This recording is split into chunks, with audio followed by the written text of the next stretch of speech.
नारायण हरि साथियों। नारायण हरि।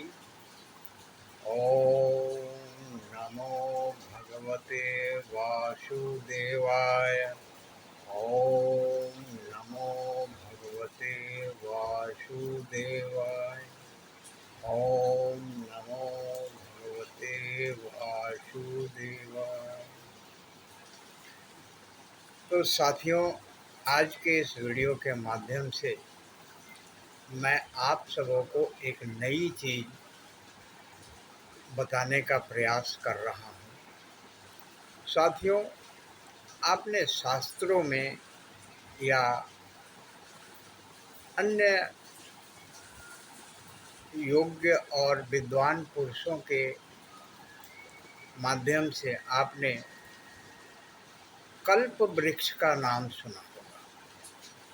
शास्त्रों में कहीं कहीं वर्णित है कि प्राचीन काल में कल्प वृक्ष हुआ करता था। कल्प वृक्ष का मतलब क्या है? कल्प वृक्ष का मतलब होता है कल्पना।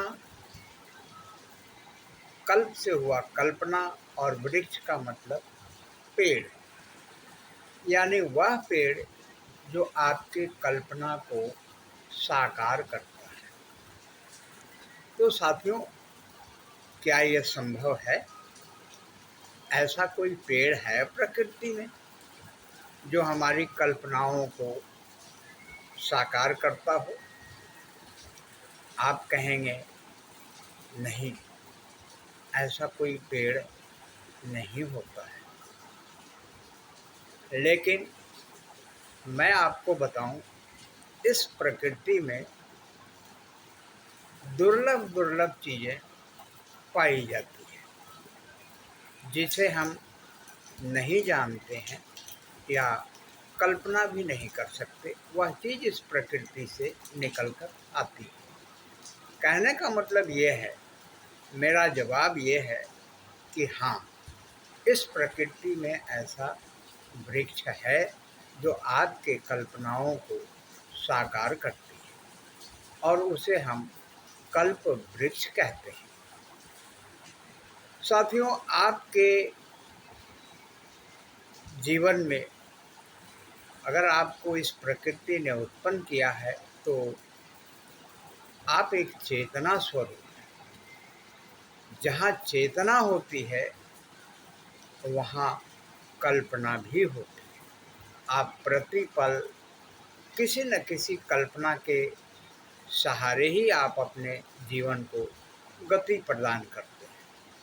तो जब चेतना है तो कल्पना है, और उन कल्पनाओं को मूर्त रूप देने में या साकार करने में मनुष्य अपनी ऊर्जा, संयम, विवेक और ज्ञान को लगाना शुरू कर देता है, और उसके बाद नित्य नए नए तौर तरीकों से पूरा करता है। तो जैसे ही कल्पना का उदय होता है उस चेतना से, तो उस कल्पना को गाढ़ा करने के लिए यानी परिपक्व करने के लिए संकल्प की जरूरत पड़ती है, और वो संकल्प शक्ति चेतन शक्ति के साथ मिल जाता है, और आपकी कल्पना स्थिर हो जाती है।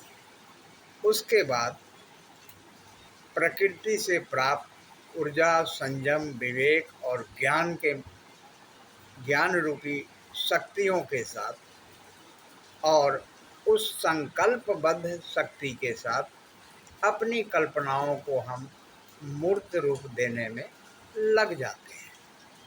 जीवन में जो भी चीज़ प्राप्त है आपको, जो भी वस्तु प्राप्त है, जो भी उपलब्धि प्राप्त है, जो भी परिस्थिति प्राप्त है, ये सब आपकी कल्पनाओं और प्रयास का ही नतीजा है।